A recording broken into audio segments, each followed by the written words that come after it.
Fire.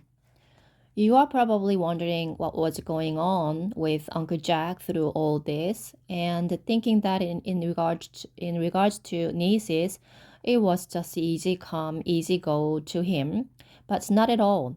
He was fighting those child protective services folks tooth and claw for me, and calling constantly with the progress reports.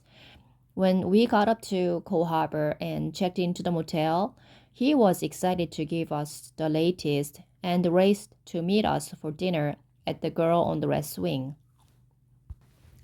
Abby and Bert really liked the Girl on the Red Swing. Look, Bert, that's her, said Abby, pointing to the mannequin hanging from the trapeze in the middle of the restaurant. That's the Girl on the Red Swing. That's probably why they named the restaurant that, said Bert. They both looked at it in awe. My. You see, I whispered, elbowing Uncle Jack in the side. Tourists like this place. It's different. Miss Bowser had come over to our table to say hello to me. I introduced her to Evie and Bert, who were very impressed to meet a real chef, I could tell. I saw a great recipe recently, air-dried beef and marinated lentils on ready radicchino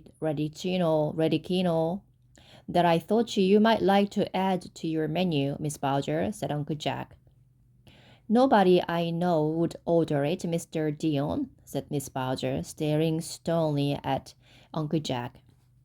We are expecting a big tourist influx, Miss Bowser, said Uncle Jack. I hope they like waffles, said Miss Bowser. All the adults turned their gaze suddenly as Miss Honeycutt, who was dining out with her colleagues, approached our table. If looks could kill, there were four adults aiming right between her eyes. Hello, Primrose, said Miss Honeycutt briskly. Mr. Dion, introduce me to your foster parents, Primrose.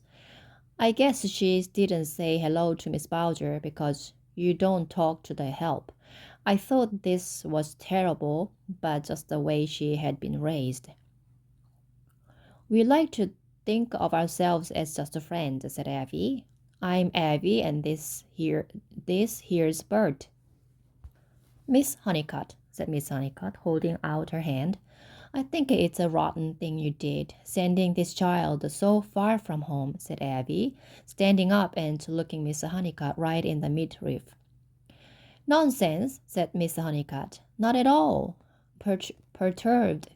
In the first place, I didn't send her anywhere. The province is in charge of that. You can't go on leaving pieces of herself all over town, a finger here, a toe there. I remember when I went to school, my first boarding school, Mumfries in Wales, actually. Miss Honeycutt launched into one of her long anecdotes. This one about some cat who kept having accidents. In the end, there was so little left of her that the mouse was stalking her. The mouse was stalking her. We all sat silently while Miss Honeycutt guffawed. She stopped suddenly, flushed, flared her nostrils, raised one eyebrow, and got all brisk again. Well, I was just going home. Goodbye, Primrose. Mr. Dion. Charming to have met you, Abby and Bert. She turned and left to join her friends, who were paying the bill. Miss Bowser looked daggers at her, shrugged, and returned to the kitchen. Uncle Jack made a low sound in his throat, almost a growl. She's got a lot of stories, doesn't she? I said. The three of them looked at me in disbelief.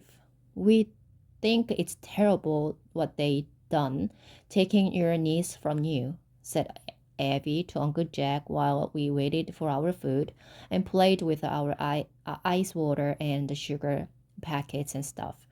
Terrible thing, said Bert. Things are looking up, said Uncle Jack. We're going to have this whole mess straightened out before long. Still, it's a terrible thing, said Abby as the food arrived. and the poor tyke has to get used to a whole new school. Ahem, and said Uncle Jack. He looked uncomfortable. He was using all his persuasive powers to try to get me home as swiftly as possible, and I could see he was annoyed to be reminded that he hadn't had better luck. I like these waffles. They are good under lasagna. Don't you think, Bert? Said Abby. I'm going to try this at home. I looked at Uncle Jack meaningly, but he looked as if he had other things on his mind. It sure was weird going to a motel with Abby and Bert and not to Uncle Jack's home with him.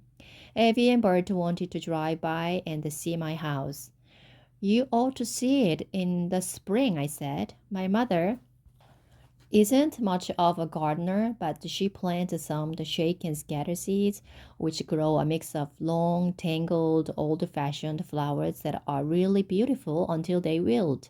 My mother never bothers to pull out the dead flowers, so half the spring and summer the yard looks wonderful, and the other half it looks terrible. But my mother says that it's all a question of how you want to spend your time, and she likes to spend hers reading.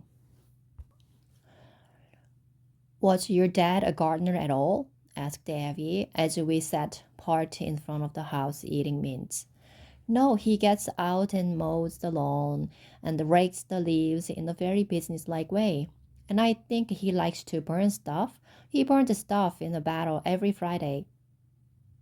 Sometimes I'd sit out with him and we'd just sit and watch things burn. He never talked much. He isn't much of a talker. Neither is Bert. Are you, Bert? Said Evie. Oh, I like a conversation, said Bert. You like a conversation, but you're not much of a talker. There's a difference, said Evie. You don't talk at me, but you will talk with me, right? Right, Evie, said Bert.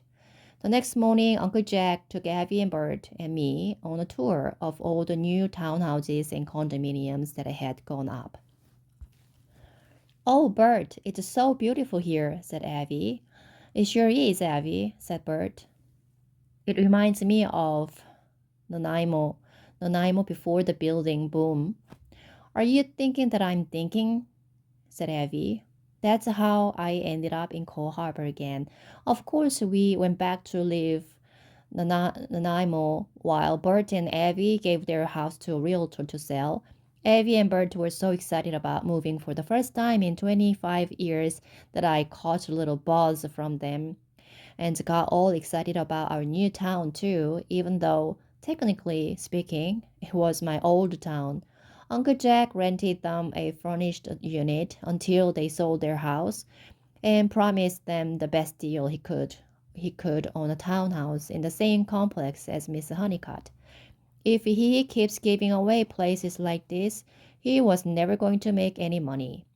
Finally, Abby and Bert pulled a rented trailer full of personal items up to Coal Harbor, and we moved in.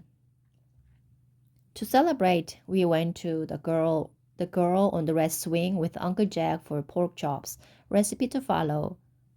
We were just digging into our waffles while someone came running into the restaurant and yelled, "Fire!"